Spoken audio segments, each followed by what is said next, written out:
She's got this angelic falsetto.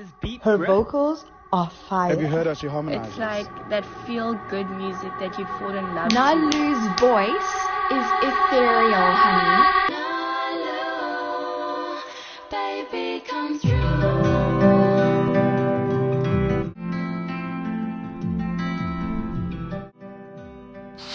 Hey there, I'm Francis J. The first time I was exposed to Nalu as an artist was actually, it was a feature on Alizé's Black Sheep and on the song Nonchalant. And I remember enjoying what they did on that so much. And also very recently, like a month ago and some change, they released Can We Get Lost? And the song Lockdown Blues, I think it's a lot of people's favorites. That's definitely a song I really enjoy. So yeah, that's been my exposure to Nalu as an artist. Not the only times, of course, but the most notable.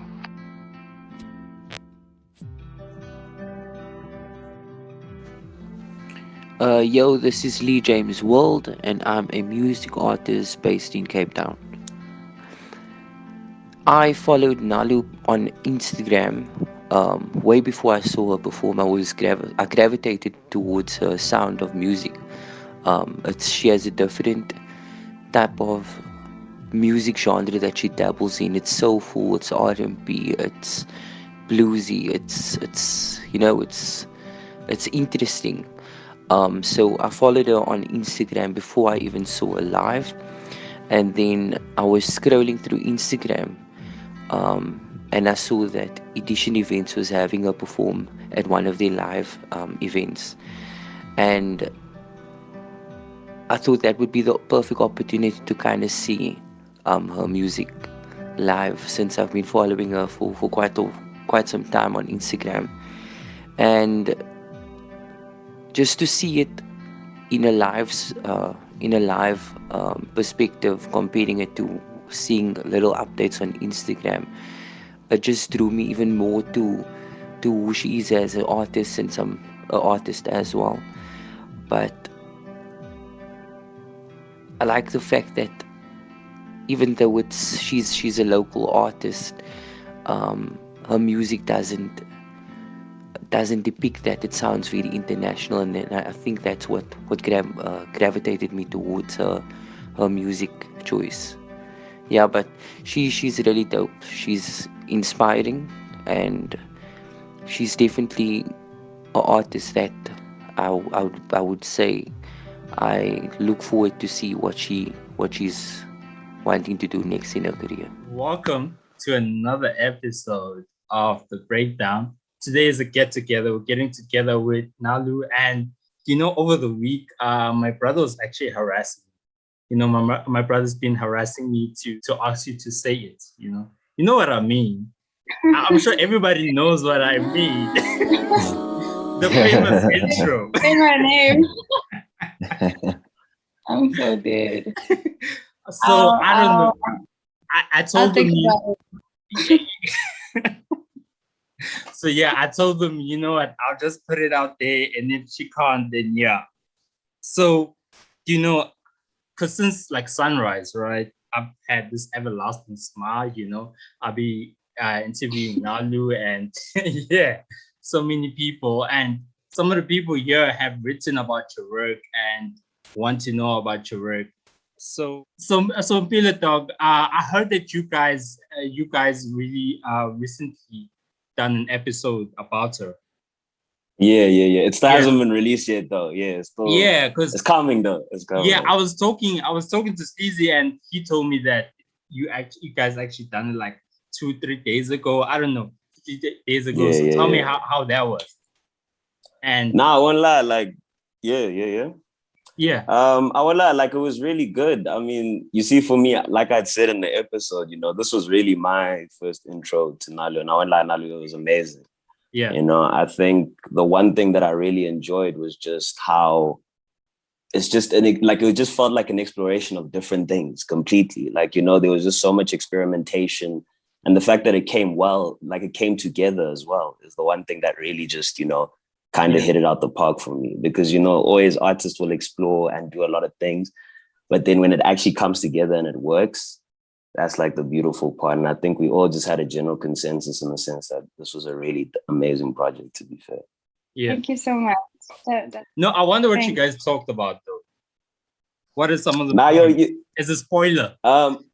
Yeah, you know, that's the thing. I don't know. I wasn't given permission to say these things. Oh, but okay. yeah, you know, Caesar's kept quiet, but you know what it is? I think, like, if we say spoiler, I think we obviously broke down every single song individually and how we felt about it. Yeah. But I think one thing that really stood out was just, you know, the harmonies and the way Nalu used the voice throughout this thing, you know, like it was just a lot of exploring, and I think that's just, you know, what we kind of touched on. But yeah, you guys will hear about it once it comes out. So it's all good. EP is more of a feeling, really, you know, just like I was saying earlier, just getting lost in wherever the music takes you, you know. There's not so much that you have to sit down and decipher and analyze and, you know, all of those things.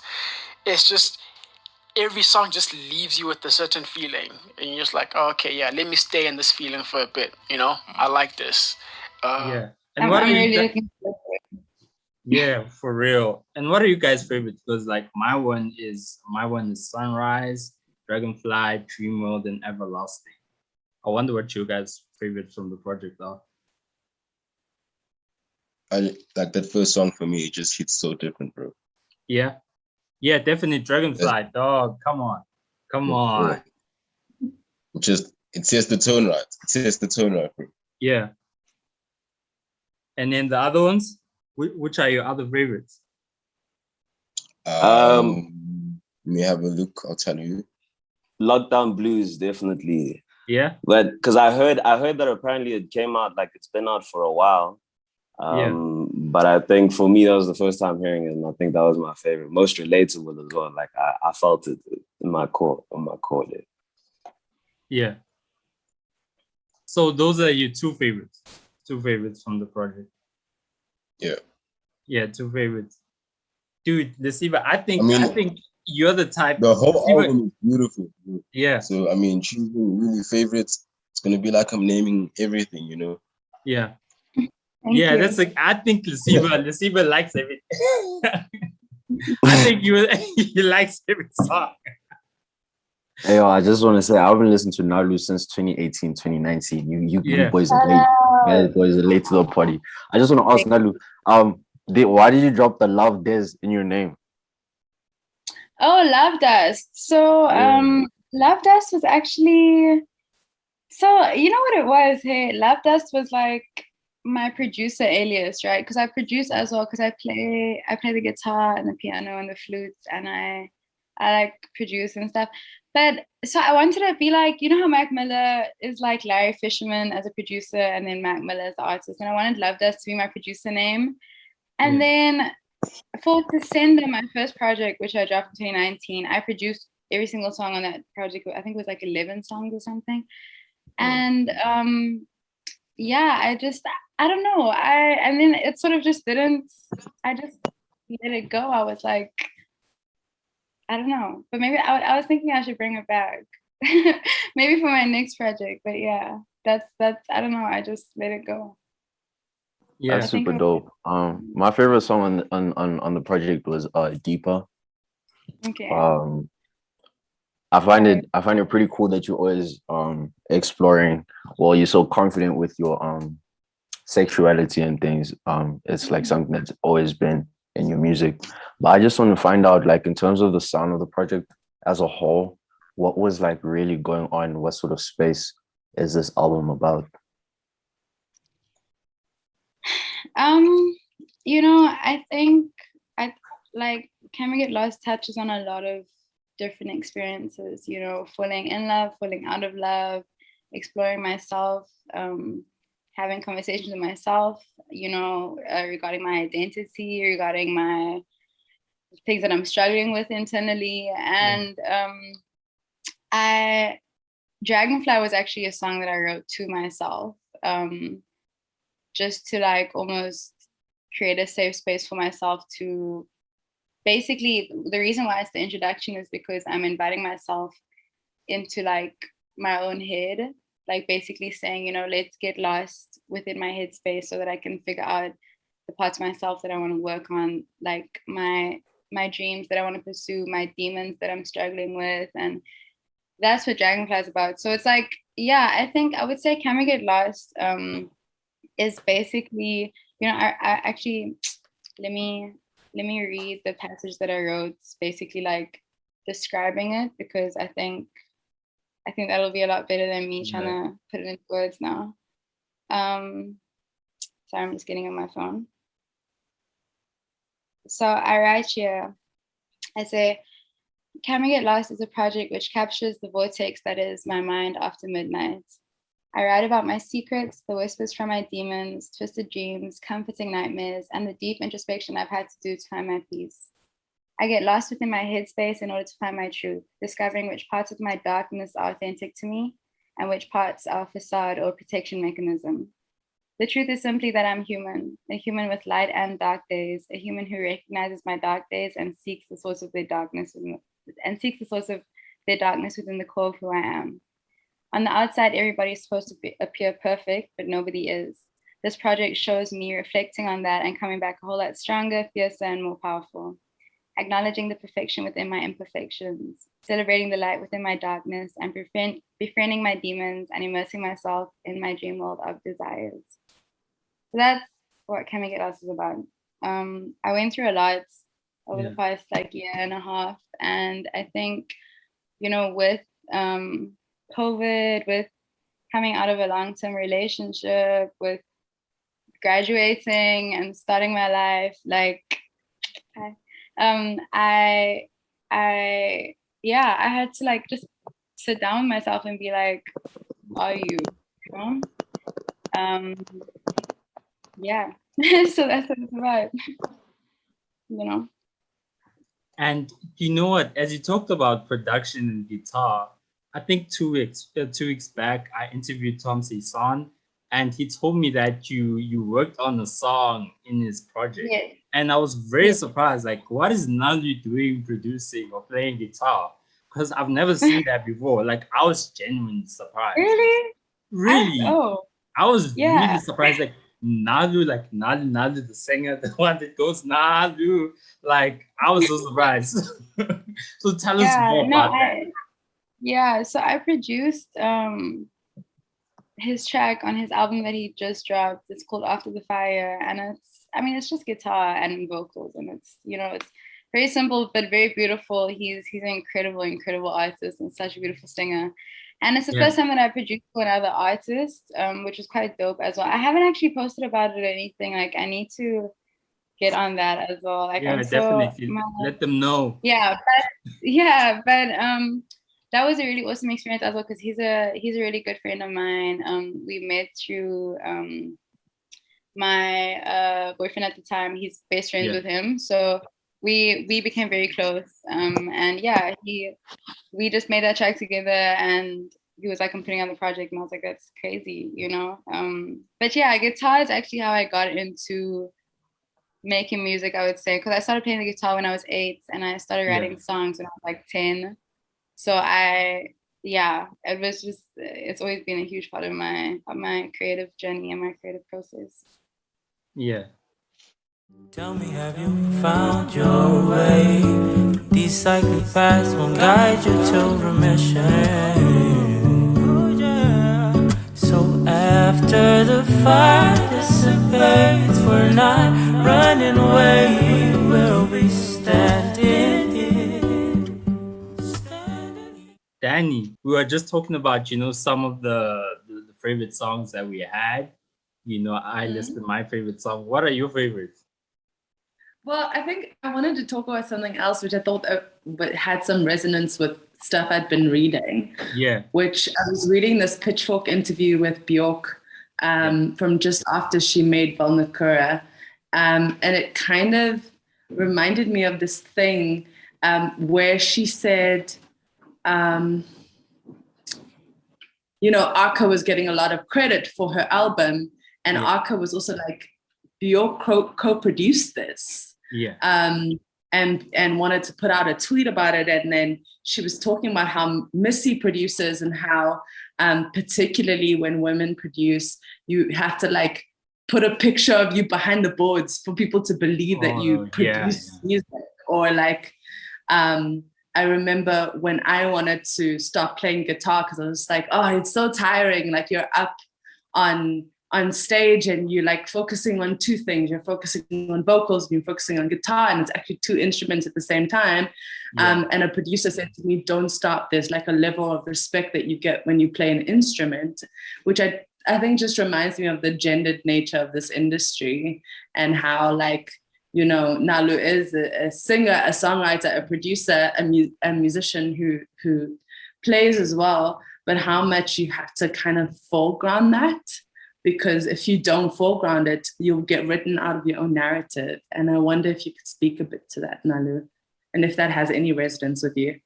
No, I completely resonate with what you're saying. I think, people do overlook it. You know, they see women, like an artist who's a woman, and they assume, okay, she just sings, like she writes songs and that's all she does, you know? And it's like, whenever I tell people that I produce or that I play instruments, they're always shocked or like, oh my God, that's crazy, you know? But men are like, whoever, like male producers are, I feel like, given a lot more depth, so like almost more respected. I was looking at the hip hop awards and the nominees, and like just the amount of, okay, granted, maybe there are more male hip hop artists in South Africa, but like they were like maybe like 2 or 3 women in each category. Some categories didn't even have any women, and in the producer category, I think it was also like very, very, like, you know what I mean, like not equal. And it's like it's frustrating because it's like how are we still dealing with this problem in 2021? You know what I mean? Like, where there's so much, you know, like over the past, I'd say 5 years, like there's like this huge, you know, movement towards feminism, towards more like inclusive spaces and stuff. But like, it feels like nothing has changed. And having to, I think, to be honest with you, I feel like sometimes it's also tiring to constantly have to prove yourself as a woman, to have to prove what you do, you know.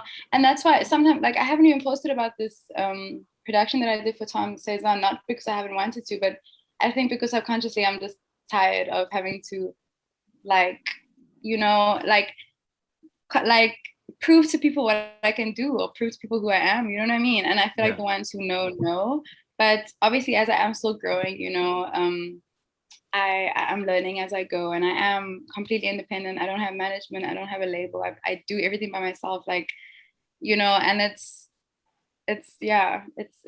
tiring, but I think it's going to be worth it. So, yeah. If I could ask a follow-up on that, that thing about being independent, I think that it's it's such a intense experience that I think people don't even understand. It's not just that you kind of have ownership over everything you make. It's also the fact that you're the admin person, you're doing the storyboards for the video, you're paying. No money. It's expensive. So you don't get, I think what helps when you have kind of management or labels behind you is that sense that you can just focus on the artistry. So I wanted just to ask, how do you make space to both create and then have the machinery and make the machinery behind creating? Yo, to be honest with you, I'm going to be very honest with you. I'm still figuring it out. Like, I am still figuring it out. I am constantly, every single day, working, doing stuff, whether it's creating the art, whether it's shooting the cover art, whether it's going to studio to record, answering emails, setting up, you know, interviews, things like this, writing up my PR, you know, going to, like, putting together mood boards, putting together treatments for things. Like, it's a lot, and it's I mean, I do have like support in terms of like friends who I can reach out to help out with things. Like for my cover art, we shot my cover art for Can We Get Lost in My Bedroom, like right here. We just, I moved my bed. We got I had these lights, and my friend shot it with our camera. And we used like a ring light for the lighting, and then I edited it, and it's a lot. It is a lot. But I think the reason why I am still independent or still doing this by myself since 2019 is not because I haven't been offered, contracts and deals and stuff like that. It's not because of that, but it's because I want to master this industry and this business first and foremostly as a woman, but also as an artist before I sign myself over completely to someone who I must just trust that they're doing the right thing. I want to know exactly what's happening from the foundation right through to the top. When it comes to contracts and things, I want to be able to understand exactly what everything means, how it works and stuff. And the only way that I will know if my manager is doing their job properly is if I've managed myself for long enough to know how the job is supposed to be done. You know what I mean? And also just maintaining my independence in that as well. I think there's a lot of young women who get signed young or get signed quickly and don't really know what's happening, but sort of just trust because it's a big name, Oh yeah. I don't want to name drop any any labels, but the big labels and the big names, and it's easy to get intimidated in these spaces in this industry by men, and I don't want to allow for any space for that. You know what I mean? When I walk into a boardroom, when I walk into a meeting, I represent myself, and I know what I'm about. I know what I'm asking for. I know what I'm here to do. You know what I mean? And I just want to hold on to that for as long as I can.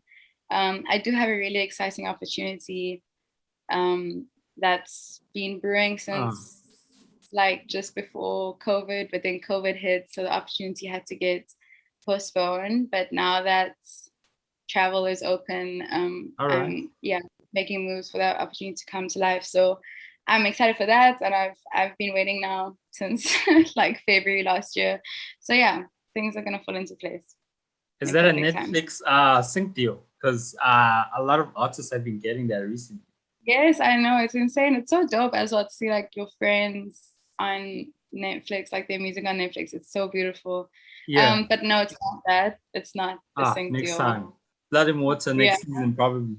Wait, yeah. They're gonna be okay. If there's it will come. Yeah. Now I'm trying to get on You season 4, bro. Never mind Blood and Water. I'm kidding. I'm kidding. I just finished season 3 last night, so I'm just But yeah, that's.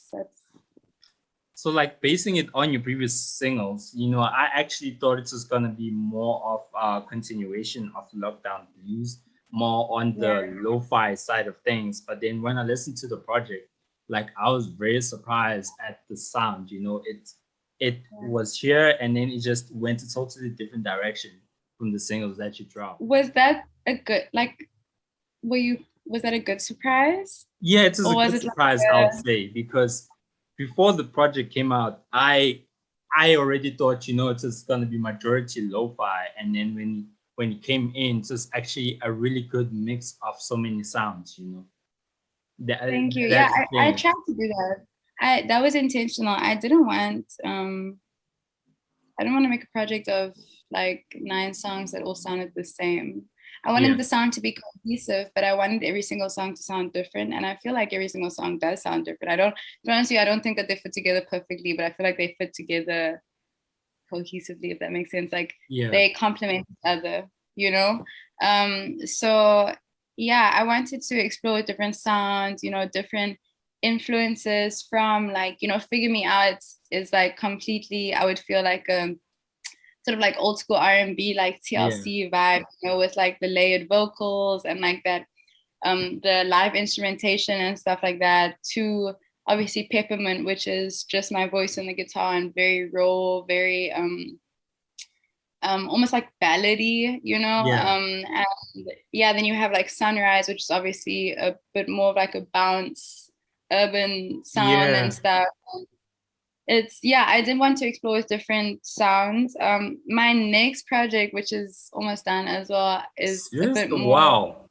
Okay, you're ready. Not only are you this music extraordinaire, but you're also a model. You know, we see you with those Mr. Price adverts. And also,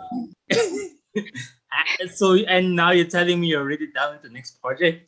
Wow. Yeah. Okay. Yeah. Yeah. It's because I mean I finished Can We Get Lost in like April, May, and then we started mixing and mastering. So then I started with the next project, which is almost done now, and that's actually a collaborative project with a producer named Slikour. And the tracks on there sound very similar, I would say. So yeah, I think I just like the intention for Can We Get Lost was to be lost in a whole lot of different sonic realms, as opposed to this is one sound, like Nalu is producing this one sound and we know what we're gonna get with her. You know what I mean? Yeah. I think the ultimate goal is to be able to create my own sound completely, you know, and I'm working towards that, and I think that I will crack it. But in order to crack it, I need to explore lots of different sides of myself, which I'm doing. So yeah, dude, you've been so quiet though. You've been so quiet. Like I wonder what your questions are, or anyone else for that matter, you know. Nalu, can you like bottle your work rates and sell it to us if you need to get like you? That's crazy. So, I'll try. but I have a question with regards to the one thing that I loved. Actually, I really loved the project Can We Get Lost. But the thing which I gravitated to the most about it also was just the expansion of your vocal arrangement. My favorite song, actually, I'm stuck between Deeper and Figure Me Out, but Figure Me Out is the one that I listen to the most, just because of how like you show off your higher register in a way that I don't think it almost feels like you even go like angelic, but and the amount of range, it's just the amount of stacking. So, and it differs from everything you did from like Lockdown Blues and even back to Water Based. So when you're actually going into vocal arrangement, because singing and vocal arrangement are completely two different skills. Yeah. And here you were really vocal arranging. It's one of my favorite vocal arrangement projects, I think, of the entire year. What has been your kind of approach into when you're deciding to go very Songbird-esque with this one versus going Balta-like and also kind of like girl group vocals, which you kind of do give us a lot of in Figure Me Out. You actually have like a mix of almost all of them in terms of girl group vocals, Songbird vocals, and vaulting. I think that's why I really love it so much. So how do you actually go through your vocal arranging process? I love vocal arranging. I think like vocal production and vocal arranging is so much fun because there's so much that you can do with your voice and like harmonies and things. And I'm so grateful that I like for growing up so my family was like quite Christian growing up, but like not so much anymore.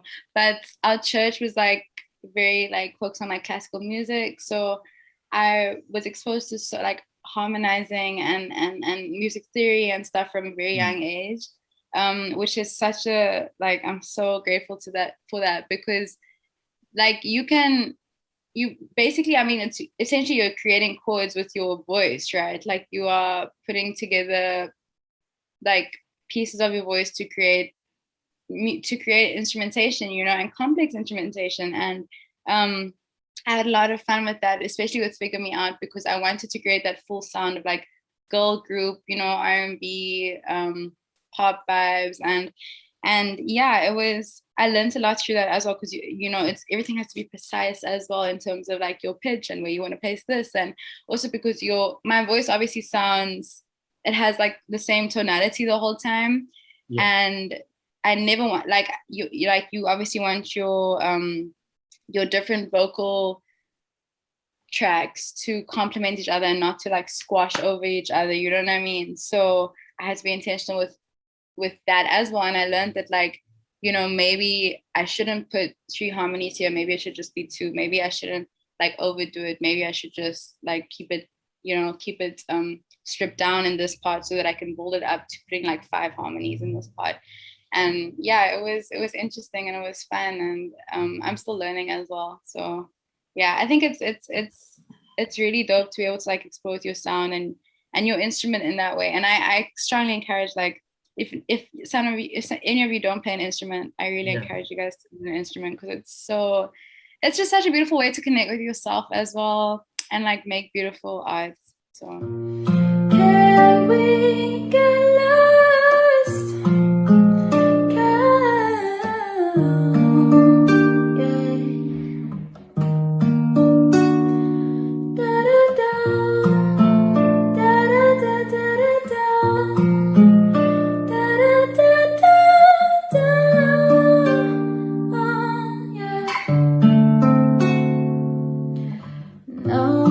Nobody ever said that love was easy, but I know I've tried about 100 times.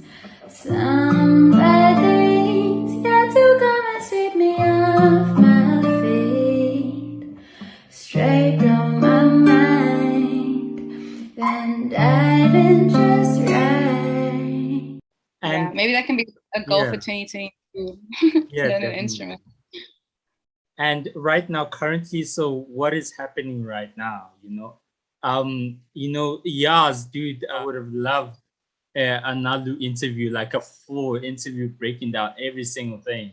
But then I guess I'm ready. It's just also I have a whole television show that I'm editing at the same time. So it's done for this year, but when next year hits, I'm more than ready and willing, because I've been writing about Nalu since Water Base. I think I've written 4 articles on her. I've reviewed her dozens of times. So it's more so that I don't want to kill myself, but I am very much yeah. I respect that. It's really important. Burnout is real, guys. And I feel like are we all feeling it right now? Like just like completely burned out from not only like this year, but just this pandemic. Like, I am tired. Currently, what are you busy doing? What should we check out? And looking forward to. So I'm busy finishing off the edit for one of the videos for the project, which I'm trying to drop this month.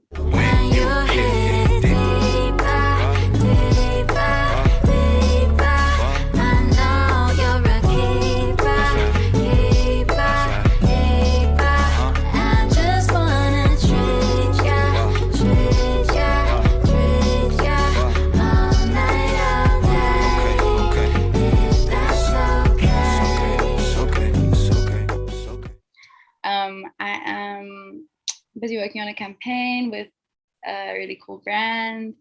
I'm finishing off the second project as well. And then I'm trying to, what I'm actually trying to do? I'm trying to master, because, like obviously with running this business that is my career, I also have to like, when it comes to like promotion and stuff and like, just like staying with everything, I'm trying to master like being a music artist on like media platforms and like basically using that to my full advantage, like especially like TikTok and stuff like that. Isolation, man, I've never been one for the crowded areas, but it's been kind of scary, you see. Contemplating all the ifs and buts. What if I got a bigger butt? So and I think like I've been hesitant too, because one thing that I've struggled with in doing this by myself is like not knowing if I'm doing the right thing. So trying something and not knowing if I'm doing it properly and not really having anyone to ask like for advice or to ask, should I do this campaign? Should I edit this video in this way? Should I, what I mean? And sort of literally just having to trust myself. And so I'm just working on like being better at that. And next year I'm looking to drop like some more videos early in the year, trying to get the second project out by mid next year. So I'm excited for that. I mean, also you got Lesiba dog. I mean, you're very connected right now, the head honcho at slikour Live. I mean, you're a big man now. Just kidding with you. I just got there. But yeah. Emails are always open, to assist artists. I love being able to help artists, man, like get their vision out there. Super dope. So thank you so much. You know, we got a lot of people here. So thank you so much. This is another episode of The Breakdown, and peace out. Thank you so much. Thank you so much for having me. Thanks, guys. Much love. Bye.